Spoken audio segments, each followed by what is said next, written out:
Hi friends, வணக்கம். Welcome back to Sai SriS channel. This is Raji. எல்லாரும் எப்படி இருக்கீங்க? இன்னைக்கு பாத்தீங்க அப்படினா நாம ரெண்டு விதமான டிஷஸ் பார்க்க போறோம். அதுவும் எதுல அப்படினு பாத்தீங்கன்னா சுண்டைக்காயில. சுண்டைக்காயில வந்து நிறைய மருத்துவ குணம் இருக்கு. அதுவும் ஹீமோகுளோபின் லெவல் கம்மியா இருக்கு, அனிமிக்கா இருக்கிறவங்க வந்து இந்த சுண்டைக்காயை வந்து நம்ம ஃப்ரீக்வெண்டா எடுத்துக்கிட்டோம் அப்படின்னா ஹீமோகுளோபின் லெவல் சட்டுன்னு இன்க்ரீஸ் ஆயிடும். அதே மாதிரி இது வந்து ஆன்டி ஆக்சிடென்ட் வந்து நிறைய இருக்கு, rich in antioxidant. Diabetic பேஷண்ட்ஸும் எடுக்கலாம். ஸோ வாங்க எப்படி பண்றதுன்னு நம்ம பார்க்கலாம். ஃபஸ்ட்டு வகையான சுண்டைக்காய் குழம்புக்கு தேவையான பொருட்கள்: சுண்டைக்காய் 1 கப் எடுத்து வச்சுருக்கேன், சின்ன நெல்லிக்காய் அளவு புளி, பருப்பு வந்து 50 கிராம்ஸ் பாயில் பண்ணி வச்சுருக்கேன். அப்புறமா வந்து வெங்காயம் 6 to 7 நம்பர்ஸ், பச்சை மிளகாய் 1, தக்காளி 1 எடுத்து கட் பண்ணி வச்சுருக்கிறேன். ஸோ இதுதான் தேவையான பொருட்கள். ஃபர்ஸ்ட் என்ன பண்ணணும் அப்படின்னா, சுண்டைக்காவை நல்லா வாஷ் பண்ணிவிட்டு நம்ம வந்து இந்த மாதிரி தட்டணும். ஸோ ஒவ்வொரு சுண்டைக்காவையும் எல்லா சுண்டைக்காவையும் நல்லா இப்படி தட்டிடுங்க. ஸோ பாதி விதையெல்லாம் அதுலேருந்து நமக்கு வெளியில் வந்துடும். ஸோ இதே மாதிரி எல்லா சுண்டைக்காவையும் நம்ம தட்டி வச்சுக்கலாம். பாருங்கள், நான் இந்த மாதிரி எல்லா சுண்டைக்காவையும் தட்டி வச்சுருக்கேன். ஸோ இப்போ நம்ம என்ன பண்ணணும் அப்படின்னா, நம்ம வந்து எண்ணெயில் போட்டு நல்லா சாட் பண்ணி எடுக்க போகிறோம். ஸோ ரொம்ப டீப் ஃப்ரை வேண்டாம், நல்லா வந்து என்ன பண்ணணும், வதக்கணும், எண்ணெயில் நல்லா வதக்கணும். ஸோ மேக் ஷூர் எல்லா சுண்டைக்காயும் தட்டிடுங்க.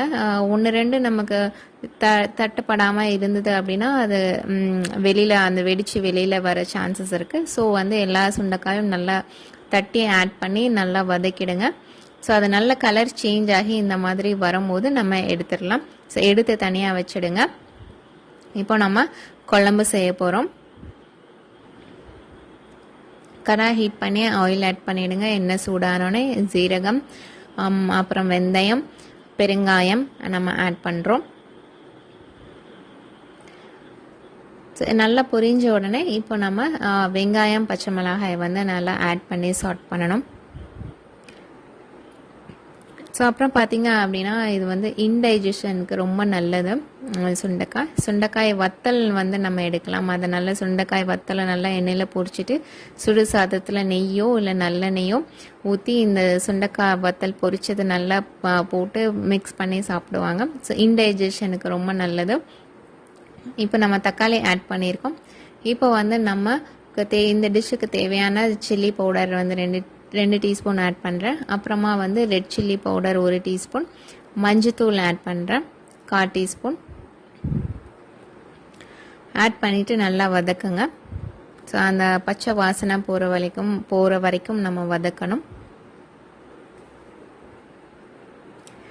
இப்போ நம்ம கரைச்சி வச்சிருக்கிற புளி தண்ணியை ஆட் பண்ணிவிட்டு நம்ம வந்து மிக்ஸ் பண்ணி விடணும். ஸோ அந்த புளி தண்ணியும் வந்து நல்லா வந்து பச்சை வாசனை போகிற அளவு நம்ம கொஞ்சம் கொதிக்க விடணும். இப்போ புளியோட பச்சை வாசனை, அந்த மிளகாய் தூளோட பச்சை வாசனை எல்லாம் போன உடனே நம்ம வேக வச்சு வச்சிருக்கிற பருப்பு வந்து இதில் ஆட் பண்ணுறோம். கொஞ்சமாக தண்ணி ஆட் பண்ணிக்கிறேன் நான். ஸோ அப்புறமா யூரிக் ஆசிடை வந்து இந்த சுண்டைக்காய் வந்து எராடிகேட் பண்ணுது. ஸோ அதனால வந்து நம்ம வந்து கிட்னி டிசீஸ்லாம் வராது. ஸோ நமக்கு எப்பப்பெல்லாம் நமக்கு கிடைக்குதோ அப்போல்லாம் நம்ம வந்து இந்த சுண்டைக்காயை வந்து கன்சியூம் பண்ணிக்கலாம். ஸோ இப்போ இந்த டிஷ்ஷுக்கு தேவையான உப்பு ஆட் பண்ணியிருக்கிறேன் நான். அதை நல்லா கொதித்து வரும்போது நம்ம வறுத்து வச்சிருக்கிற இந்த சுண்டைக்காவை வந்து நம்ம வந்து அந்த குழம்புல ஆட் பண்ண போகிறோம். ஆட் பண்ணிவிட்டு ஒரு 5 மினிட்ஸ் கொதிக்க விடுங்க, மூடி வச்சு கொதிக்க விடுங்க. ரொம்ப ரொம்ப நல்லாயிருக்கும். இது ஒரு டிஃப்ரெண்ட்டான டிஷ்ஷு. கசப்பு வந்து ரொம்ப தெரியாது, கொஞ்சம் இருக்கும். அதனால் கசப்பே இருக்காதான்லாம் இல்லை, கசப்பு இருக்கும். ஆனால் ரொம்ப வந்து கசக்காது. சின்ன பசங்களாம் ரொம்ப விரும்பி சாப்பிடுவாங்க. ஸோ நமக்கு வந்து கசப்பு வந்து வேணும், உணவுலையும் வேணும், வாழ்க்கையிலையும் வேணும். ஸோ கசப்பு வந்து நம்ம சேர்த்துக்கணும். மறுசுவையில் ஒரு சுவை கசப்பு, அதை நம்ம ஃப்ரீக்வெண்ட்டாக நம்ம எடுத்துக்கிட்டால் நம்மளோட பாடிக்கு வந்து ரொம்ப நல்லது. இப்போ செகண்ட் வெரைட்டியான புளிக்குழம்பு, சுண்டைக்காய் புளிக்குழம்பு எப்படின்னு பார்க்கலாம். ஸோ ஒரு பெரிய நெல்லிக்காய் அளவு புளியை ஊற வச்சுருக்கிறேன். வெங்காயம் ஒரு 7 to 8 நம்பர்ஸ் எடுத்து நல்லா அம்மியில் வந்து தட்டி வச்சுருக்கிறேன். ஸோ அதே மாதிரி ஒரு பூண்டு 10 to 12 நம்பர்ஸ் எடுத்து தட்டி வச்சுருக்கிறேன். ஸோ தக்காளி ஒன்று எடுத்துருக்கிறேன். அதில் பாதி தக்காளி தான் நான் யூஸ் பண்ண போகிறேன். சுண்டைக்காய் வந்து 1 கப். ஸோ இதுதான் தேவையான அளவு. அப்புறம் நமக்கு தேவையான அளவு உப்பு, ரெட் சில்லி பவுடர்லாம் ஆட் பண்ண போகிறோம். ஸோ கடாயை சூடு பண்ணிவிட்டு ஆயில் ஹீட் பண்ணிவிடுங்க. ஆயில் ஹீட் ஆனோடனே ஜீரகம், அதே மாதிரி வெந்தயம், அப்புறமா வந்து பெருங்காயம் ஆட் பண்ணுறோம். ஸோ அட்லாஸ்ட் நான் வந்து குழம்பு பண்ணி முடித்த உடனே நான் கடுகு உளுந்த பருப்பு தாளித்து கொட்டியிருக்கேன் ரெண்டுத்துக்குமே. இப்போ வந்து நம்ம தட்டி வச்சிருக்கிற வெங்காயம் ஆட் பண்ணுறோம். இந்த இப்படி தட்டி நம்ம யூஸ் பண்ணுறதுனால அந்த வெங்காயம் வெள்ளை பூண்டோட வந்து டேஸ்ட் வந்து அதோட இது வந்து ரொம்ப என்ஹான்ஸ் வந்து ரொம்ப நல்லாயிருக்கும். டேஸ்ட் ரொம்ப நல்லாயிருக்கும், டிஃப்ரெண்ட்டாக இருக்கும்.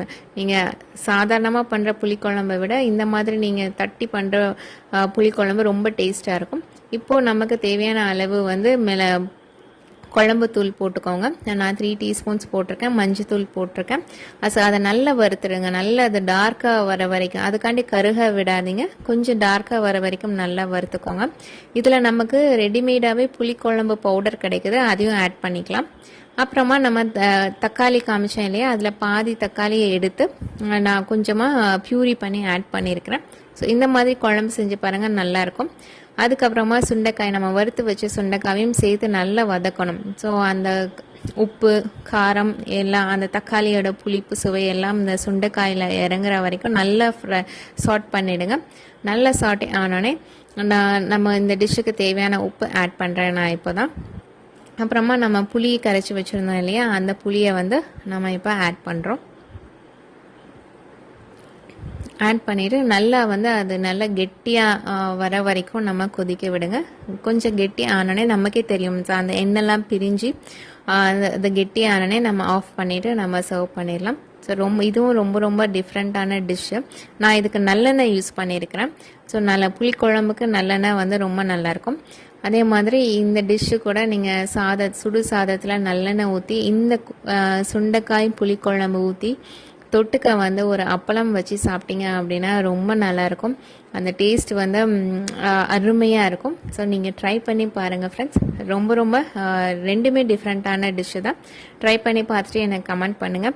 நீங்கள் நம்ம சேனலுக்கு புதுசாக இருந்தீங்கனாலும், நம்ம சேனலை இன்னும் சப்ஸ்கிரைப் பண்ணலைனாலும் ப்ளீஸ் நம்ம சேனலை சப்ஸ்கிரைப் பண்ணிவிடுங்க. அப்படியே அந்த பெல் பட்டனில் ஆல் ப்ரெஸ் பண்ணுங்கள். அப்போ தான் நான் பண்ணுற அப்லோட்ஸ் உங்களுக்கு நோட்டிஃபிகேஷன் வரும். இந்த வீடியோ உங்களுக்கு பிடிச்சிருந்தா லைக் பண்ணுங்கள், கமெண்ட் பண்ணுங்கள், ஷேர் பண்ணுங்கள். See you in the next video. Until then, it's bye from Raji. Keep watching and keep on watching my channel, friends. Bye.